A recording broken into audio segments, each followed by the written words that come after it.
Australia have finished off the group stage at the Under-20 World Cup with a 3-1 win over Cuba. It is certainly a good note to finish off this group stage on, and hopefully this keeps the dream alive for Australia at this tournament. We are now waiting on other results in other games to see if the Young Socceroos progress through to the knockout phase. Let's take a look at how it looks for Group D at the Under-20 World Cup. Argentina and Italy, the top two teams there. Australia, as you can see, in third place, 3 points. -2 goal difference. We always knew it was going to be a tough group stage. Argentina, Italy, really tough tests. It was good that we got the win against Cuba. We needed to get that victory to keep the hopes alive. And it was great to get that win. But overall, honestly, the feeling after this match against Cuba is almost a bit of frustration, knowing that there were so many opportunities to really increase the scoreline here, increase the margin. And the concerning thing is now, considering our goal difference, that could hurt us in the end. And towards the end of the video, we'll have a look at the other groups and the other games that we'll be keeping an eye on tomorrow to see what's going to happen for Australia. Have we done enough to get through to the knockout stage, or have we sort of have we cost ourselves a spot in the knockout stage with our inability to finish off some of these chances? Look, it was good seeing some changes to the lineup. Some big changes. Max Caputo coming into that starting side. James Overy was over and right back with Taladera returning at left back. Lucas Harrington as well coming in at centre back ahead of Kikianis was a bit of a surprising change as well. We saw a Gusty in there, Pammon in midfield. Okonexler has been ever present this tournament as well. Battleado getting another start. And Daniel Benny, who has played so many different positions just across these 3 games at this tournament, playing as a striker in this match. And it was quite a fluid formation for the Young Socceroos, those wide players getting into some dangerous central positions, drifting inwards quite a lot. And it was great to see that Australia were on the front foot early on in this game, creating those chances, getting those goals. It was the 21st minute where Max Caputo opened the scoring, 39th minute, Daniel Benny with a goal as well. And then Max Caputo, 50th minute, tapping one home. Also, he had a great game, Caputo. And there was a key moment in this match. It was just around the hour mark when the substitutions were made, where Max Caputo was removed from the field of play. And it was a very, very surprising substitution by Trevor Morgan. And from that point on, Australia seemingly, to my eyes at least, I wonder what you guys think. Would love for you guys to join the conversation in the comments. But it felt like Australia just sort of backed off a little bit, took the foot off the gas. All of a sudden, moving forward, we just looked a little bit hesitant. I'm not sure what it was. There was time and time again, we got forward in attacking positions in that final half an hour of the game. And we just didn't look like scoring. So many great chances that just went begging. It was unbelievable. And Cuba managed to pull one back, which wasn't great because we were sort of aiming for that 3-0 victory, thinking that might be enough if results in other games go away. Cuba pull one back and the game ends 3-1. But the really disappointing thing is when we look at the statistics. Australia, 23 shots, not just that. I mean, that's already a high number, but 13 shots on target. It's an incredibly high statistic. 13 shots on target. And we managed just 3 goals. Look, credit to Cuba's goalkeeper, who was really, really good in this game, made some top saves. And if it wasn't for him, the goal line, the scoreline would have been higher. But we had some golden opportunities in the last half an hour.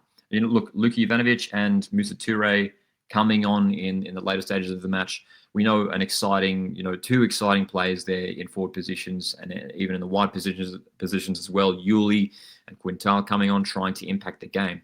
But it felt like once we made those substitutions around the hour mark, we just completely looked blunt going forward, and we were just unable to take those opportunities. And you brought off someone like Max Caputo, who had scored 2 goals already in the game, and someone who I personally had called out for to get the start against Italy, against Argentina. He was coming off the bench in those games. But this is a guy who was starting week in, week out for the A-League champions last season in Melbourne City. I mean, he's got great experience now, considering he is still so young.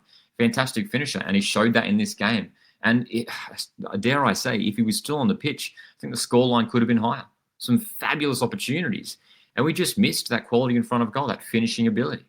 It was really, really disappointing to see. And it just got chaotic towards the end, where Cuba were trying to chase the game to try and get themselves back into the contest. They needed a win to keep their hopes of qualifying for the knockout stages alive.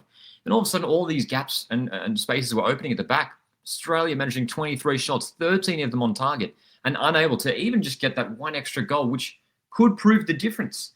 Looking at the other games that are set to come, if results go away, it could just come down to goal difference. And it might just be one goal in it. And it was so frustrating for like that last 20 minutes. Chance after chance after chance. Every time Australia broke forward, it was like 3v2, 2v1. We're in behind. And I think, surely this is where we score. It shouldn't have been one more extra goal. It should have been 5, 6, 7. This easily could have been an enormous win for Australia. But because we were lacking that cutting edge, that critical, in those critical moments, we were lacking that quality. It might let us down in the end. Look, it's been an admirable tournament overall from Australia. Even if we do bow out, we did play well in all 3 games. There were obviously mistakes here and there, maybe things we could have done better.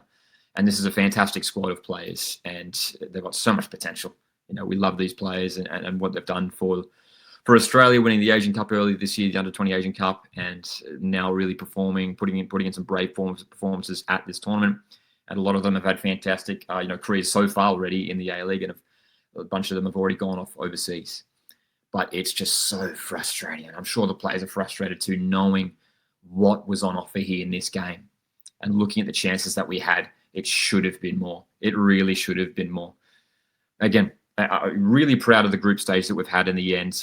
We fought so hard in all the games, but we ultimately haven't really done enough to put ourselves in a great position to qualify. If we do qualify, we'll just be sneaking through. And looking at those other groups now, this is Group E and Group F. At the time of this recording, these games set to be played, yet to be played. They will be played Monday, Australian Eastern Daylight Time. So we are looking at, well, first of all, South Africa. You can see they've got 3 points as well, but they're +4 on goal difference. So we're going to need a big loss there for South Africa if they're going to drop out of those top 4 third-place teams going through. Nigeria, I think, is the team that we're looking at as maybe a team who could slip down. They are taking on Colombia in their final game. Now, we are going to need Nigeria to lose 2-0. If Nigeria get on the score sheet, I think we need Colombia to win by at least 3 goals. So we're really hoping things go our way in those games. But it's not a great position to be in, where we're sitting here keeping our fingers crossed, watching other games, hoping that it means we go through. Look, I will say, if we do go through, I'm confident that this team can beat anyone on their day. This is still a fantastic team. And I think in a knockout stage, one-off games, I really do believe in this squad. So hopefully, I really hope we can get through and we can show everyone what we're about. Because, the group stage, we've had a really tough draw, really tough games. It hasn't been the best. But the knockout phase, I'm hoping that we can get through, because I do actually genuinely think we will go all right in the knockout stage of this tournament. But fingers crossed in regards to these other matches that are set to be played. Hopefully results can go Australia's way for the group stage. We do finish in 3rd place. What do you guys make of this match against Cuba? Do you share my frustrations as well? This was a missed opportunity for the Young Socceroos to get a huge, huge win and put us in a much better position to potentially qualify for the knockout phase. Let me know your thoughts in the comments section. Hit the like button on the way up. My name's Lockie. See you in the next one.